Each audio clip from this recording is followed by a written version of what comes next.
Hi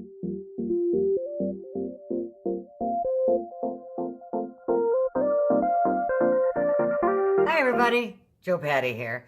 And today I'm just going to make a little painting. I'm mixing some colors. I want to see what kind of a vibrant color I can get by mixing a few together.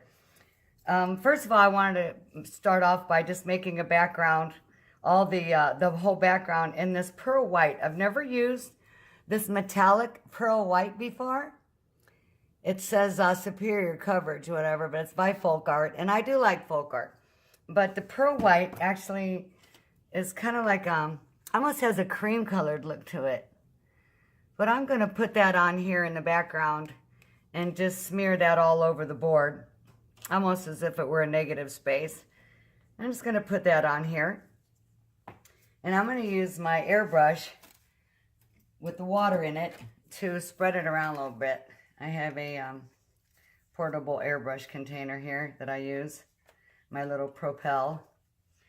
I just want to mix it around a little bit with the water and get that mixed around.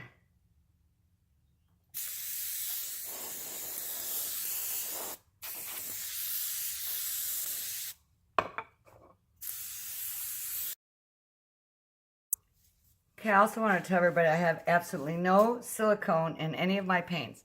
I'm using 3 different colors, and the only thing I've mixed my paint with, besides a little bit of water, is the Vallejo pouring medium.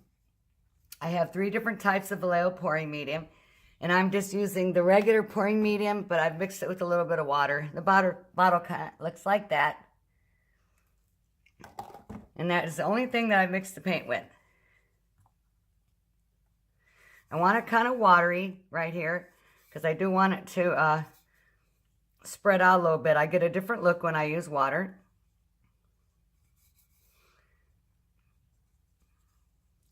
It fades a little and it thins out. And I do like that look.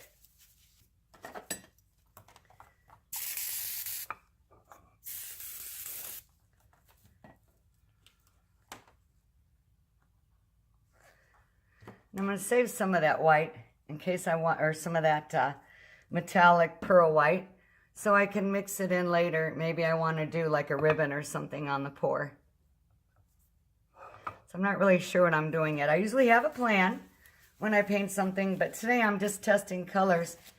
So I thought I'd take you guys along for the ride. Okay, the next color I'm going to use is a mix between the grass green and a lemon peel of my Waverly Super Premium paints. I love these paints.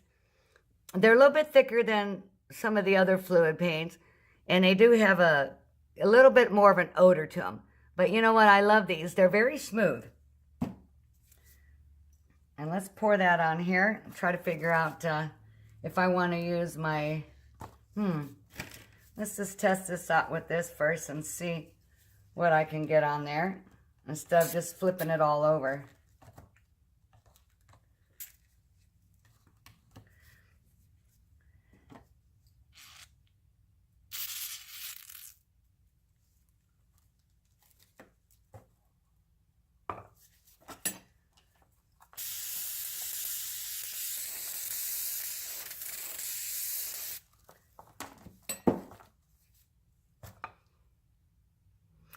Lots of bubbles in there because I'm using the watery airbrush. I know some more water I add to, the more yellow comes out, but it's a very pretty mixture. It actually is, it's in here mixed together, but when spread with the water, the airbrush water, because it's so thin when it comes out, and it pushes the air out as well with it, you can see both colors come to light. So that's kind of unique.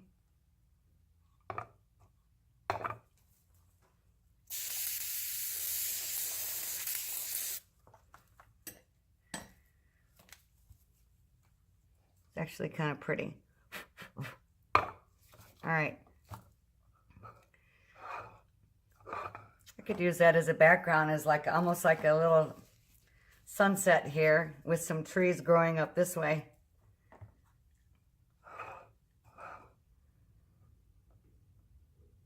Very pretty. Okay, let's try some of this purple, y'all.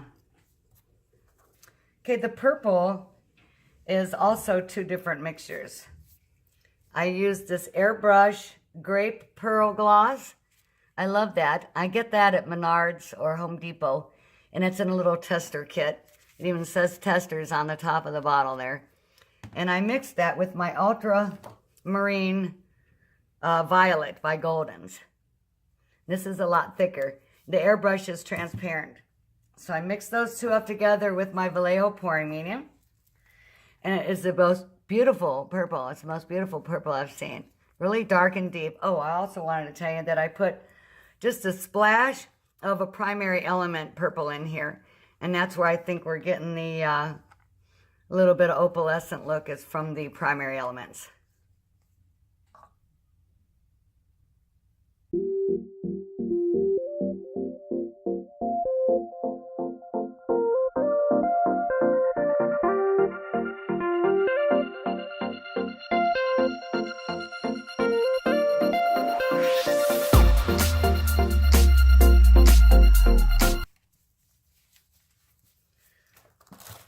A little on the thick side, which is fine. See if I can pop that, a couple of those bubbles there. I'm going to put this, cover the edge a little bit here. Cover my edges.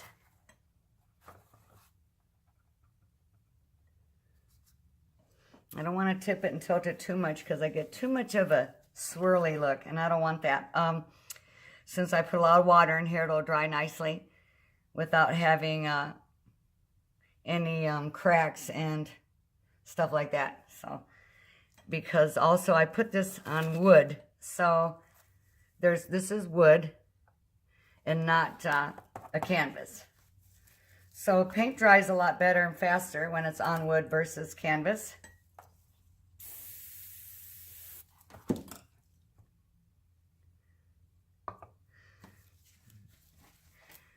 It's really pretty. I do notice that the yellow and green mixed with the white has actually kind of made it a little bit of a different shade of yellow-green there, which is pretty.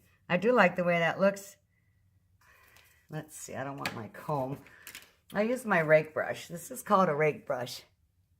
And it's like a fan brush, only it's separated right there. So that's why they call it a rake brush. Kind of want to try something here. Pull some of that purple out.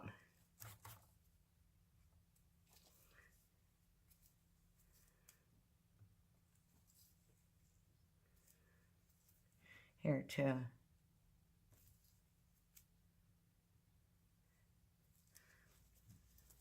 Put a little white on there.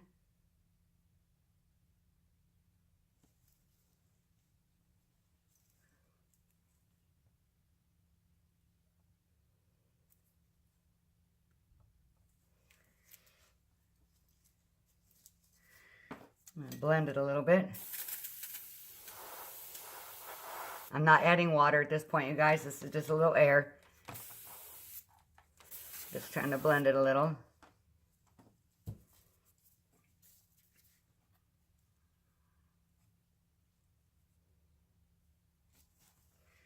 All right. I think I'm going to leave that right there.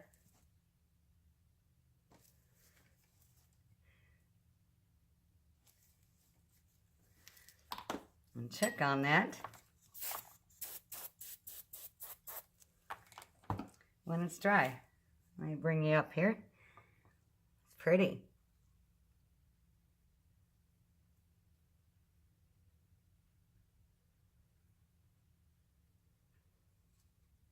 Can't really tell on my camera angles what you guys are seeing, but I'll post a pic when it's dry. Okay, everybody. I'm glad we did this little experiment mixing these colors. I'm really loving the two purples mixed together. And it's weird how I'm getting all those. So I didn't use any silicone. And I think the cells are coming because of the, my paints are very translucent. Very, very transparent. Not so much the green and yellow, but the purple is just very, very, very transparent because I used the airbrush paint in there. And that's what's going to give you that look. That netting look. This was just a test of colors. And I'm going to show the dried pieces of a few paintings later on in this week. Thank you for watching. Arrivederci.